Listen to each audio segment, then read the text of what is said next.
Μπορούμε να μιλήσουμε με τον κύριο Σκυλακάκη που είναι αυτή τη στιγμή στη γραμμή μας? Βεβαίως. Κύριε Σκυλακάκη, καλημέρα, τι κάνετε? Καλημέρα σας, καλημέρα. Να πάμε γρήγορα, επειδή και ο χρόνος είναι πολύ περιορισμένος. Να σας ρωτήσω σχετικά με μια από τις βασικές θέσεις του κόμματός σας, είναι η δημιουργία ενός μικρότερου και ευέλικτου κράτους. Είναι αυτή η ανακοίνωση που υπάρχει αναρτημένη στο διαδίκτυο. Και με χαμηλότερους φόρους, γιατί το μεγάλο πρόβλημα αυτή τη στιγμή στη χώρα είναι ότι υπερφορολογούμε τον παραγωγικό ιδιωτικό τομέα της οικονομίας και δεν μπορεί να ανακάμψει η χώρα. Αυτή είναι η διαφοροποίηση της θέσης σας από την μνημονιακή αυτή υποχρέωση που θέλει να επιτύχει το ίδιο αποτέλεσμα? Ακριβώς. Η μνημονιακή υποχρέωση είναι να έχουμε ένα συγκεκριμένο, ας το πούμε έτσι, ύψος ελλημάτων ή μείωση των ελλημάτων αυτών και να πληρώσουμε πίσω χρέος και τόκους. Εμείς λέμε λοιπόν ότι αυτό για να γίνει, ο μόνος τρόπος είναι να το κάνουμε με μικρότερο κράτος, πολύ μικρότερες κρατικές δαπάνες, μεγαλύτερο ιδιωτικό τομέα και να βάλουμε τον κόσμο σε δουλειά για να αρχίσει να παράγει και να πληρώσουμε επειδή θα παράγουμε περισσότερο και όχι επειδή θα έχουμε μεγαλύτερους φόρους. Ακριβώς η επόμενη ερώτηση είναι αυτή, είναι σχετικά με τις αποκρατικοποιήσεις. Αναφέρεστε στις θέσεις που έχετε σχετικά με τις μαζικές αξιοποιήσεις, εκποίησεις ακίνητης περιουσίας με μοναδικό στόχο τη συνεχή μείωση του δημοσίου χρέους. Πιστεύετε ότι αυτή η στρατηγική μπορεί μακροπρόθεσμα να προσφέρει πραγματικά?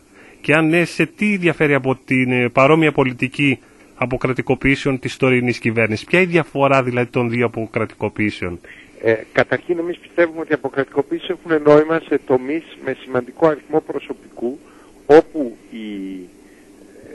η αποκρατικοποίηση οδηγεί σε αύξηση της συνολικής αποτελεσματικότητας της οικονομίας. Δεν έχουν νόημα όταν απλώς πουλάς ακίνητα και μάλιστα σε περιόδους που είναι εξευτελιστικές οι τιμές. Έχουν, αν θέλετε, πολύ μικρότερο νόημα. Θα μπορούσε να δει κανείς μακροχρόνιες ενοικιάσεις, leasing για αυτού του είδους τα ακίνητα.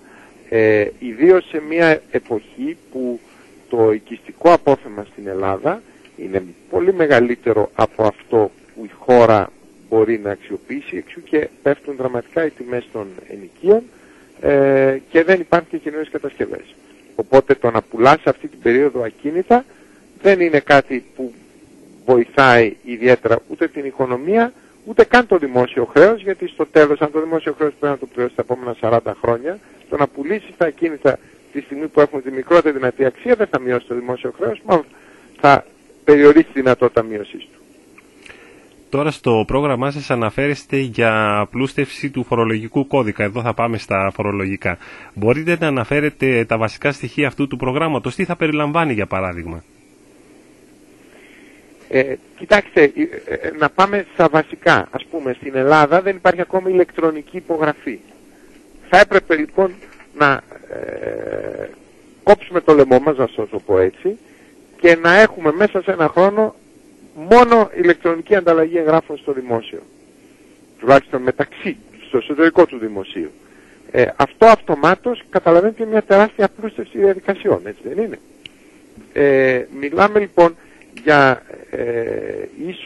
ταυτόχρονα χρειαζόμαστε να περιορίσουμε πάρα πολύ την υφιστάμενη νομοθεσία. Δηλαδή πρέπει να γίνει μια προσπάθεια κωδικοποίησης και ελάφρυνσης της γραφειοκρατίας που να κρατήσει 4-5 χρόνια, να γίνει σε όλα τα υπουργεία ταυτόχρονα και να γίνει με πλειοψηφία στις σχετικές επιτροπές που πάνε τις αποφάσεις από τον ιδιωτικό τομέα. Δηλαδή, αντί να είναι η πλειοψηφία σε αυτούς που αποφασίζουν την νομοθεσία δημόσιοι υπάλληλοι, να είναι πλειοψηφία από τον ιδιωτικό τομέα που αναζητά και έχει ανάγκη να απλωστευτεί η νομοθεσία και να υπάρχει συμβουλευτικά και η παρουσία του δημόσιου τομέα. Να αλλάξουμε τελείως τον τρόπο με τον οποίο κάνουμε τα πράγματα. Επειδή εμείς αυτά τα ζούμε εδώ στην Αυστραλία και ξέρουμε ακριβώς πώς λειτουργούν και με πάρα πολύ επιτυχημένο τρόπο, μακάρι να γίνουν αυτά, αλλά όμως να πάω σε κάτι πιο συγκεκριμένο, να σας ρωτήσω σχετικά με τη φορολόγηση της ακίνητης περιουσίας. Μπορείτε να μας πείτε εσείς σχετικά την άποψή σας πάνω σε αυτό? Κοιτάξτε, η φορολόγηση ακίνητης περιουσίας είναι αυτή τη στιγμή γίνεται σε επίπεδα που διαλύουν την υπόλοιπη οικονομία και την αγορά του real estate. Γιατί πάμε τώρα να βάλουμε τόσο υψηλούς φόρους, μάλιστα πάνω σε πλασματικές αξίες, διότι οι αντικειμενικές αξίες είναι πολύ μεγαλύτερες από τις πραγματικές, που μια ήδη κατημαγμένη αγορά κινήτων θα διαλυθεί. Αυτό πρακτικά θα μειώσει τη δυνατότητα ρευστότητας της οικονομίας, γιατί οι τράπεζες θα υποστούν πολύ μεγάλες ζημιές και δεν θα μπορούν να έχουν να δώσουν ακόμη λιγότερα δάνεια, γιατί οι εξασφαλίσεις τους οι πραγματικές θα είναι πολύ μικρές. Δεν είναι τρόπος αυτός. Πρέπει να πάμε σε μείωση των κρατικών δαπανών και να αφήσουμε την ακίνητη περιουσία εκεί που βρισκόταν ή και να την ελαφρύνουμε πηγαίνοντας τις αντικειμενικές αξίες πραγματικές. Δεν είναι το πρόβλημά μας σήμερα να βρούμε 2 δις. Το πρόβλημά μας είναι να αρχίσει πάλι η οικονομία να δουλεύει. 2 δις μπορούμε να βρούμε εάν πάρουμε απόφαση, ας πούμε, ότι θα δίνουμε πρόορες συντάξεις από τα 50 που δίνουμε σήμερα, ακόμη και τώρα. Και σχετικά με αυτό που είπατε, το συνδέεται και με το πρόγραμμα με την ανάπτυξη, προκειμένου να επιτευχθεί πλέον και η πολυπόθετη ανάπτυξη. Κοιτάξτε, η ανάπτυξη για να επιτευχθεί θέλει τα εξής πράγματα. Ρευστότητα στον ιδιωτικό τομέα, χαμηλότερη φορολογία, μικρότερη γραφειοκρατία, τα χρήματα του ΕΣΠΑ να πάνε κυρίως στον ιδιωτικό τομέα και όλη η προσπάθεια του κράτους και της κυβέρνησης, αντί να αφορά το δημόσιο και το τι θα κάνει το δημόσιο, να είναι πώς θα μπορέσουμε να απελευθερώσουμε τους παραγωγικούς ανθρώπους που έχουμε σε αυτή τη χώρα και πώς θα βάλουμε σε δουλειά 1.400.000 ανθρώπους. 1 εκατομμύριο τουλάχιστον από αυτούς.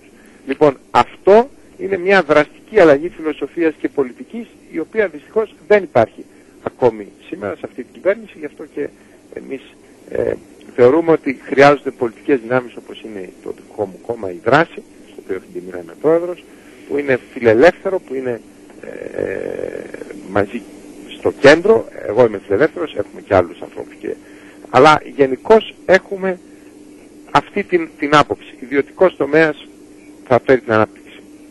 Τώρα να τολμήσω να σας κάνω μια ερώτηση. Μετά τις εκλογές και την παρέτηση του κυρίου Μάνου, που ανακοίνωσε τότε ότι θα στηρίζει τον κύριο Σαμαρά, εσείς αυτό το συμμερίζεστε σήμερα? Κοιτάξτε, εμείς αυτό το οποίο λέμε είναι πολύ απλό. Αυτή τη στιγμή δεν μπορούν να γίνουν εκλογές. Αν γίνουν εκλογές, η χώρα θα υποστεί καταστροφή. Κατά συνέπεια, μέχρι να γίνουν εκλογές υπάρχει αυτή η κυβέρνηση. Εμείς ασκούμε αυστηρή κριτική όπου δεν προωθούνται μεταρρυθμίσεις ή γίνεται το τελείως ανάποδο, και όταν γίνεται κάποια μεταρρύθμιση, δυστυχώς πολύ λίγες, παράδειγμα χτες άνοιξαν λίγο τα καταστήματα της Κυριακής, βγαίνουμε και είμαστε θετικοί. Ή είπε χτες ο κύριος Σαμαράς ότι θα μπορούσε να πάει και αυτός ο φόρος στους Δήμους, που είναι μια πρόταση που έχουμε εδώ και 3 χρόνια. Εκεί λέμε βεβαίως, αλλά κάντο. Γιατί από λόγια, όπως λένε, με τα λόγια χτίζω ανόγια και κατόγια. Ακριβώς. Κύριε Σκυλακάκη, σας ευχαριστώ πάρα πολύ. Ξέρω ότι ο χρόνος σας είναι πάρα πολύ περιορισμένος. Σας ευχαριστούμε πάρα πολύ που το διαθέσατε και μας δώσατε αυτές τις απόψεις. Άλλη μόνο, να είστε καλά, να είστε καλά. Ευχαριστούμε πολύ.